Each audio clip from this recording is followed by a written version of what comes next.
Very good morning my friends. આજે આપણે college lecture અંતર્ગત SYBA સેમ 3માં report writing as a writing સ્કિલની ચર્ચા કરવાના છીએ. રિપોર્ટ લખવું એ ખૂબ જ કાળજી માગી લેતી ઘટના છે, જેમાં તમારે સામેવાળી વ્યક્તિને સાચી ઇન્ફોર્મેશન ઓછામાં ઓછા શબ્દોમાં આપવાની હોય છે. રિપોર્ટ એ કોઈ એસે નથી, રિપોર્ટ એ કોઈ નેરેશન નથી. રિપોર્ટ શું છે તો કે તમે જે કાંઈ જોયું છે, તમે જે કાંઈ અનુભવ્યું છે એનો સામેવાળાને તમારે સાચો રિપોર્ટ આપવાનો છે. તમને મેં એક શબ્દ વાપરો, ઓછામાં ઓછા શબ્દોમાં. બરાબર, શું કીધું? ઓછામાં ઓછા શબ્દોમાં તમારે સામેવાળા વ્યક્તિ સમક્ષ એક એવી ઘટના, એક એવી ઇન્ફોર્મેશન રજૂ કરવાની છે જેમાંથી એ જરૂરી ઇન્ફોર્મેશન મેળવી શકે, એને એ ઘટનાનો આખો ચિતાર મળી રહે કે એક્ઝેક્ટલી વોટ હેપન્સ, બરાબર શું થઈ રહ્યું છે. Report writing is a writing skill. આપણે જોઈએ છીએ, તમે ન્યૂઝપેપર વાંચતા હશો, ન્યૂઝપેપરવાળા આઉટસ્ટેન્ડિંગ રિપોર્ટ રાઇટિંગ કરતા હોય છે, અને તો કહેવાય છે જ રિપોર્ટર, કે જે સારામાં સારો, સાચામાં સાચો રિપોર્ટ આપણને આપે છે. આપણે બધા જ જોઈએ છીએ જુદા જુદા રિપોર્ટ રાઇટિંગ. હવે સૌથી પહેલાં આપણે જોઈએ કે રિપોર્ટ રાઇટિંગ છે શું. પણ એક વાત મારી મિત્રો યાદ રાખજો કે જો તમારે તમારી રાઇટિંગ સ્કિલ ડેવલપ કરવી હોય, particularly in English, then you have to maintain your vocabulary. Dictionary હંમેશા સાથે રાખવાની આદત પાડો. If you want to learn a language, if you want to get good command over a language, you have to take the 4 skills of language: writing, reading, speaking and listening. બરાબર, આ 4 habit કેળવશો તો તમે કોઈ પણ ભાષા ઉપર સારામાં સારું પ્રભુત્વ જાળવી શકશો. અહીંયા આપણે જોઈએ રાઇટિંગ સ્કિલ અંતર્ગત how to write a report. First of all, late us see what is report. Report is a form. Report is a form of writing that gives what information. શું આપે છે તો કે information about an event, incident, situation or process to someone who wants it.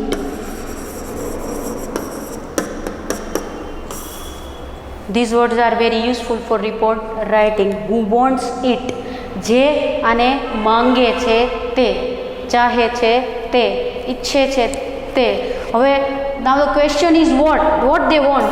They want information, and that's why we make a clear report. અને એટલે the language of the report should be simple, very precise and very clear. Do not use so many words, but use one word that describes whole your situation, whole your reporting and whole your incident. You can write in that way. કારણ કે information લેવા બધા જ તૈયાર હોતા નથી. આ information તમારે કોને આપવાની છે? હુ વોન્ટ્સ ઇટ, જે તેને ચાહે છે, જે તેને માંગે છે. That's why we have to write a report. આપણે રિપોર્ટ લખવાનો હોય છે કે જેથી જે વ્યક્તિ આપણી પાસેથી જે પ્રકારની ઇન્ફોર્મેશન માગે તેને એ ઇન્ફોર્મેશન આપણે પહોંચાડી શકીએ. બરાબર, એ ઇન્ફોર્મેશન કોઈ ઇવેન્ટ વિશેની હોય, ઇન્સિડન્ટ વિશેની હોય, સિચ્યુએશન વિશેની હોય, કે કોઈ સાયન્ટિફિક પ્રોસેસ કે કોઈ અન્ય પ્રોસેસ વિશેની પણ બી હોઈ શકે છે. બરાબર, ઇન્ફોર્મેશન આપો છો એટલે મેં તમને કીધું the language of the report, the language of the report. ઘણા તો શુડ વાપરે છે, પણ હું તમને મસ્ટ કહું છું. Must be clear and simple. કારણ કે અહીંયા ઓછામાં ઓછા શબ્દોમાં તમારે સામેવાળાને વધુમાં વધુ કન્વિન્સ કરાવવાનો પ્રયત્ન કરવાનો છે. This is an outstanding. This is very important communication skill. In fact, how to communicate with the others એમાં રિપોર્ટ રાઇટિંગ તમને ખૂબ જ ઉપયોગી સાબિત થાય છે. તમને અભ્યાસ દરમિયાન પણ ઉપયોગી થાય છે અને ભણી લીધા પછી પણ આ બાબત ખૂબ જ ઉપયોગી થાય છે. You can write reports in newspaper, reports of scientific experiments and processes, and official reports prepared on the instruction of the particular head of department. For example, તમે કોઈ સ્કૂલના આચાર્ય છો અને ડીઓ કચેરીમાંથી તમને સ્કૂલની પરિસ્થિતિ વિશે કે કોઈ નવી પોલિસી વિશે સર્વે કરી અને પછી એનો ઓફિશિયલ રિપોર્ટ આપવાનો કીધો છે, તો it is also an official report. આપણે એ જ ઓફિશિયલ રિપોર્ટ શીખવાના છે. In fact, we have to learn 3 types of reports. Let us see 3 types of reports. First of all, newspapers report. જેવા આપણે ન્યૂઝપેપરમાં લખીએ છીએ એવા report. Report of scientific experiment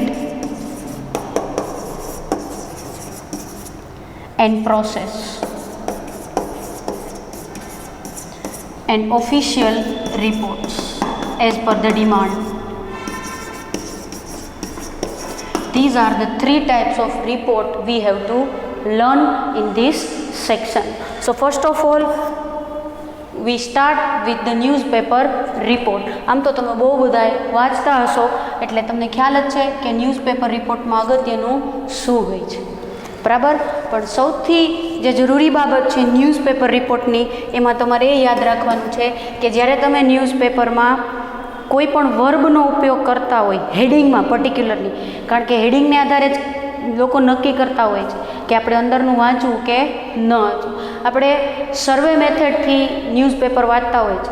સવારે જ્યારે આપણા હાથમાં ન્યૂઝપેપર આવે ત્યારે આપણે બધા હેડિંગ વાંચી જતા હોય, પછી એમાંથી જે હેડિંગ આપણને ઇન્ટરેસ્ટિંગ લાગે એની અંદરનો રિપોર્ટ આપણે વાંચતા હોઈએ છીએ. આ લગભગ મોસ્ટ ઓફ પીપલની આ રીડિંગ સ્ટાઇલ હોય છે કે હેડિંગ જોઈ લઈએ. So heading must be very attractive, very interesting, કે જેથી રિપોર્ટ પ્રત્યે તમે લોકોનું ધ્યાન આકર્ષિત કરી શકો.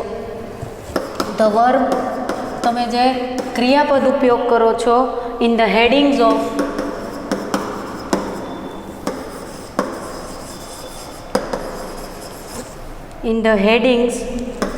ઓફ ન્યૂઝપેપર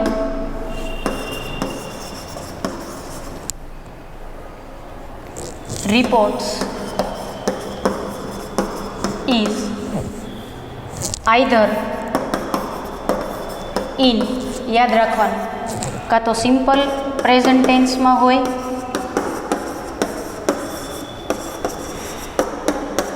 અધરવાઇઝ પાસ્ટ પાર્ટિસિપલમાં હોય.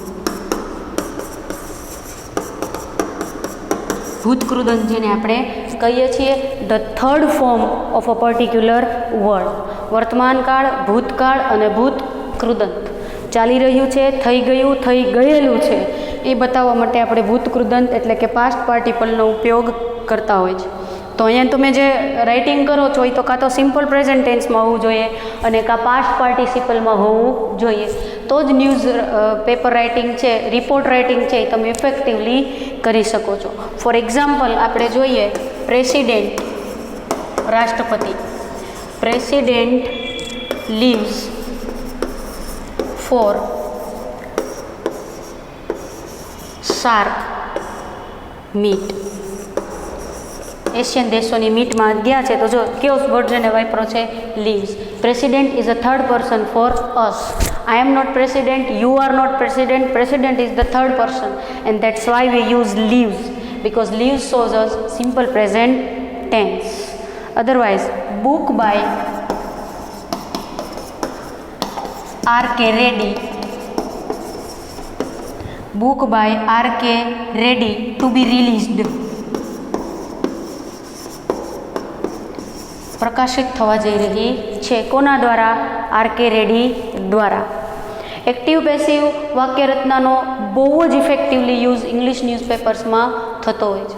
ઇંગ્લિશ ન્યૂઝપેપરના અમુક હેડિંગ્સ ખરેખર it is worth while like, પસંદ કરવા જેવા હોય છે. તમે વાંચો તો તમને ખ્યાલ આવી જાય કે એ લોકો હેડિંગ લખતી વખતે કેટલી કેર લેતા હોય છે કે જેથી ન્યૂઝપેપર વાંચનાર માટે એકદમ એટ્રેક્ટિવ બની રહે. So remember this, simple and easy language, હંમેશા પાસ્ટ પાર્ટિસિપલ કે સિમ્પલ પ્રેઝન્ટ ટેન્સનો ઉપયોગ કરો. અને when you write any of the newspaper report give way to way, touch to touch information. Don't be over, don't try to be over કે હું આ આપી દઉં ઓલી information. Don't do that. Just say what. For example, the Prime Minister met the members of the visiting UN committee last evening. The meeting was arranged in the Parliament House Avenue. It is believed that immediate plans to fight terrorism were discussed at the meeting. સાવ ટૂંકા ગાળામાં તમને કહી દીધું કોને મળવાના છે prime minister, ક્યારે મળવાના છે અને કયા ટોપિક ઉપર ચર્ચા થવાની છે. On the terrorism, on the topic of terrorism, how to fight with the terrorism. તો જો in short and sweet manner you can get the information about the PM's meeting with the UN visiting members. Very easy. This is the easiest way. This is the easiest way to show information to other people. Sometimes a newspaper also include opinions. આ તો અભિપ્રાયોનો દેશ છે ભારત. તો કોઈ પણ એક બાબત ઉપર, કોઈ પણ એક પોલિસી ઉપર, કોઈ પણ એક નાની મોટી દરેક ઘટના ઉપર અહીંયા તો કોઈ એક વ્યક્તિ બીજી વ્યક્તિને બે શબ્દ કે એને ભેટે તો પણ એ ચર્ચાનો વિષય બની જતો હોય. તો ઓપિનિયન લોકો આપવા રેડી જ હોય છે કારણ કે બહુ પોપ્યુલેશન છે અને બહુ નવરી બજારો અહીંયા બેઠી હોય છે. That's why opinions matter. અને જ્યારે કોઈ પર્ટિક્યુલર વ્યક્તિના ઓપિનિયન મેટર કરતા હોય કે જેની ખરેખર અસર થતી હોય, સેલિબ્રિટી હોય કોઈ ક્ષેત્રની, એ ઓપિનિયન બાબતે કોઈ પર્ટિક્યુલર ઓપિનિયન આપતા હોય, then remember what it should be written in a very precise method. અને ઓથોરિટી પાસેથી મળેલી ઇન્ફોર્મેશનને આધારે જ રિપોર્ટ રાઇટિંગ તમારે કરવાનું હોય છે. જ્યારે તમે કોઈ સેલિબ્રિટીની પ્રાઇવેટ લાઈફ વિશે લખતા હોય, કોઈ વ્યક્તિની પર્સનલ લાઈફ વિશે લખતા હોય, ત્યારે પણ આપણે આ બાબતનું એઝ અ ન્યૂઝ રિપોર્ટર ધ્યાન રાખવાનું હોય છે. જેમ કે હમણાં જ તમને ખબર છે રાજકોટમાં એક હોસ્પિટલમાં અગ્નિકાંડ થયો હતો, તો એનું રિપોર્ટિંગ તમે કરતા હો તો to be very precise, don't be over. તમારે એટલું જ કરવાનું છે જે રિપોર્ટ મુજબ આવેલું હોય છે.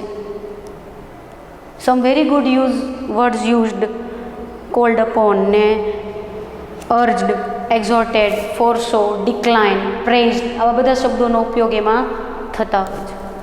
નો કમેન્ટ્સ ઘણી વખત કહેતા હોય છે, બરાબર. પણ એ કમેન્ટ્સ કોની અસર કરતી હોય છે? કોઈ અગત્યની વ્યક્તિ, કોઈ જે તે ક્ષેત્રની સેલિબ્રિટી હોય એની. આપણા ઓપિનિયનનો કોઈ મતલબ હોતો નથી.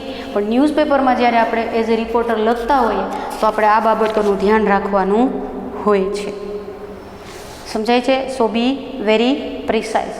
જ્યારે કોઈ સેલિબ્રિટી વિશે લખતા હોય, એની પર્સનલ લાઈફ વિશે લખતા હોય, કોઈ અગત્યના ઇન્સિડન્ટ વખતે લખતા હોય, કોઈ નેચરલ કાલામિટીઝ વિશે લખતા હોય, તમારી કોઈ જગ્યાની વિઝિટ વિશે લખતા હોય, તો એક જ બાબત આપણે યાદ રાખવાની છે. શું?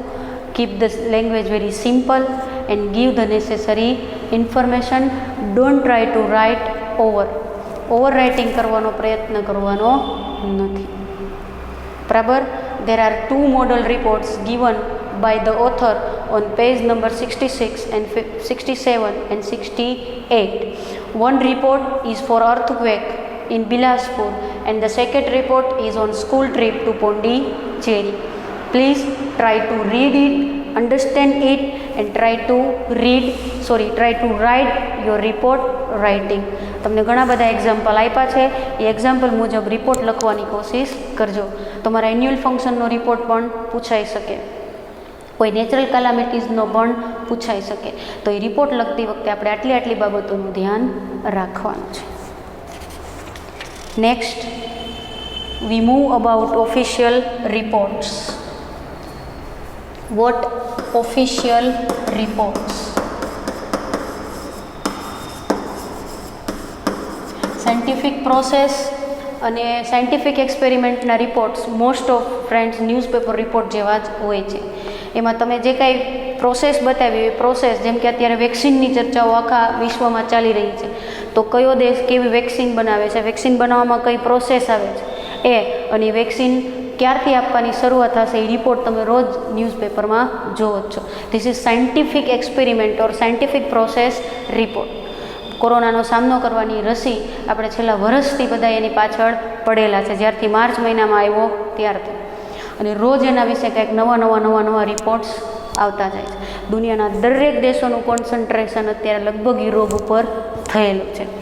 ધેન ઓફિશિયલ રિપોર્ટ્સ, તમને મેં કીધું એમ આપણે માત્ર ક્યાં ઓફિશિયલ રિપોર્ટ શીખવાના છે, બરાબર. કોઈ હેડ ઓફ ડિપાર્ટમેન્ટે સર્વે સ્વરૂપે આપણી પાસે જે રિપોર્ટ્સ માંગ્યા હોય એ, કે ભાઈ તમે ઓનલાઈન ભણાવો છો સપોઝ, તો એમાં કેટલા વિદ્યાર્થીઓ હાજર રહે છે, વિદ્યાર્થીઓ કેમ હાજર નથી રહી શકતા, એનો એક રિપોર્ટ અમને આપો, બરાબર.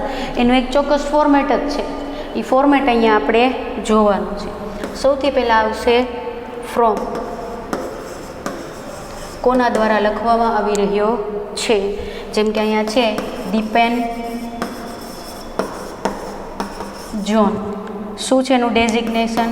ડિસ્ટ્રિક્ટ એજ્યુકેશન ઇન્સ્પેક્ટર, બરાબર. ક્યાંના છે? વારાંગલ.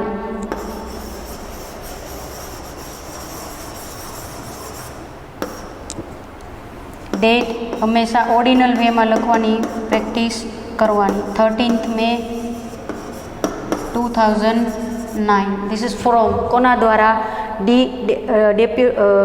ડિસ્ટ્રિક્ટ એજ્યુકેશન ઇન્સ્પેક્ટર દીપેન ઝોન. કોને લખે છે? Now next let us see. To whom? કોને? ડૉક્ટર સતીશ પ્રકાશ, બરાબર. His designation chief education officer. ઘણા ચીફ એક્ઝિક્યુટિવ ઓફિસર પણ હોય છે, અને એટલે જ માટે કોઈ પણ ડેઝિગ્નેશનનું ફૂલ ફોર્મ લખવામાં આવે છે. ડિસ્ટ્રિક્ટ સેન્ટર ક્યાંનું છે? Department of education, વારાંગલ.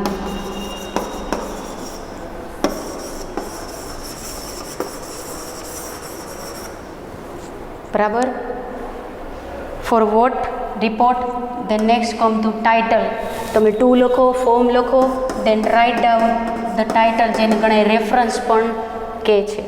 Primary education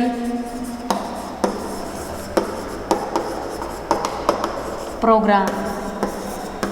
એની જે કાંઈ ડિટેલ્સ છે એ ડિટેલ વિશે ઇન્ફોર્મેશન, એનો સર્વે રિપોર્ટ લખવાનો છે. Primary education programme. Terms of reference, બરાબર. કોના રેફરન્સથી આ સર્વે કરવામાં આવ્યો છે? And instructed by the minister of state for education, a survey was conducted to assess the implementation of the government's 2007-2010 primary education programme in 4 villages in the districts. કે જેથી કેટલા નવા વિદ્યાર્થીઓના એડમિશન થાય છે પ્રાઇમરી એજ્યુકેશનમાં એ જાણી શકાય, કેટલો ડ્રોપ આઉટ રેશિયો છે, કેટલા વિદ્યાર્થીઓ અભ્યાસ છોડીને ચાલ્યા જાય છે, એનો રિપોર્ટ મળી શકે, બરાબર. હવે રિપોર્ટ રાઇટિંગ કરતી વખતે આપણે કોમ્પ્યુટર ટાઈપિંગ કરીએ છીએ, એટલે બધું જ કર્સર વારે ઘડીએ ફેરવવું ન પડે, રાઇટ લેફ્ટ, એટલે બધું જ એક જ સાઈડ લખવામાં આવે છે, કે જેથી તમે એન્ટર કરો તો કર્સર સીધું લેફ્ટ સાઈડ આવે અને લેફ્ટ સાઈડથી તમે લખવાનું શરૂ કરી શકો. ઇવન જે સાઇન આપણે ઓથોરિટીની રાઇટ સાઈડ કરતા હતા એ બી હવે લેફ્ટ સાઈડ આવી ગઈ છે, કે જેથી સેટિંગમાં તમારે વારંવાર ફેરફારો કરવા પડે નહીં. ફાઇન્ડિંગ્સ. નેક્સ્ટ શું લખવાનું હોય છે? એના ફાઇન્ડિંગ્સ એટલે કે તારણો શું આવેલા છે. The findings of the surveys are follow. આ ડિસ્ટ્રિક્ટમાં વિદ્યાર્થીઓની સંખ્યામાં આટલાથી આટલો વધારે થયો છે, આ ડિસ્ટ્રિક્ટ્સમાં વિદ્યાર્થીઓની સંખ્યામાં આટલાથી આટલો ઘટાડો થયો છે, ડ્રોપ આઉટ રેશિયો આટલો છે. આ બધા ફાઇન્ડિંગ થઈ જાય, તારણો પછી કન્ક્લુઝન આવે છે.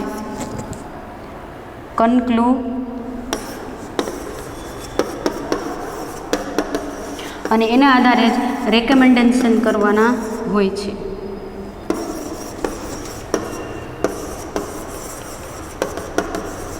આપણે ત્યાં ઓન પેપર રિપોર્ટની બોલબાલા છે, પણ હકીકતમાં જો સારા સર્વે કરીને સારા રિપોર્ટ્સ લખવામાં આવે તો એ ઘણી વખત ગવર્મેન્ટ માટે ખૂબ સારી ઇન્ફોર્મેશન આપતા રિપોર્ટ્સ પુરવાર થઈ શકતા હોય છે. That's why. તો જો એ છેલ્લે તમને ફાઇન્ડિંગ્સ પણ આપે છે, ઇવન છેલ્લે કન્ક્લુઝન સમીક્ષા પણ કરે છે કે શું સારું છે, શું ખરાબ છે, હજી શું કરવાની જરૂર છે, એ રેકમેન્ડેશનમાં આવે છે.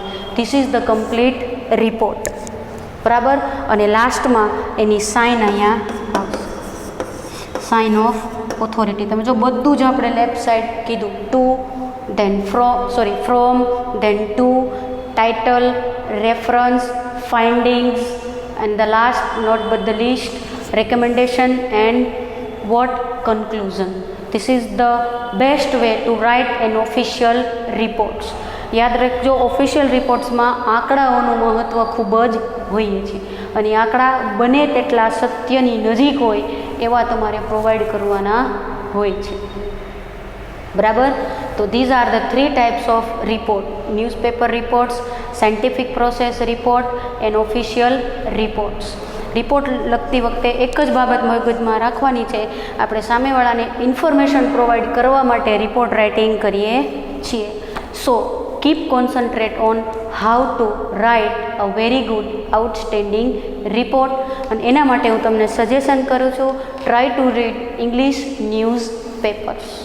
તમને ખ્યાલ આવી જશે કેટલી કલાત્મક રીતે આપણે રિપોર્ટ રાઇટિંગ પણ કરી શકીએ છીએ અને લોકોનો ઇન્ટરેસ્ટ પણ જાળવી શકીએ છીએ. નેક્સ્ટ લેક્ચરમાં આપણે ખૂબ જ અગત્યની ઇન્ટરવ્યૂ સ્કિલ્સની ચર્ચા કરીશું. Till then, it's goodbye from me.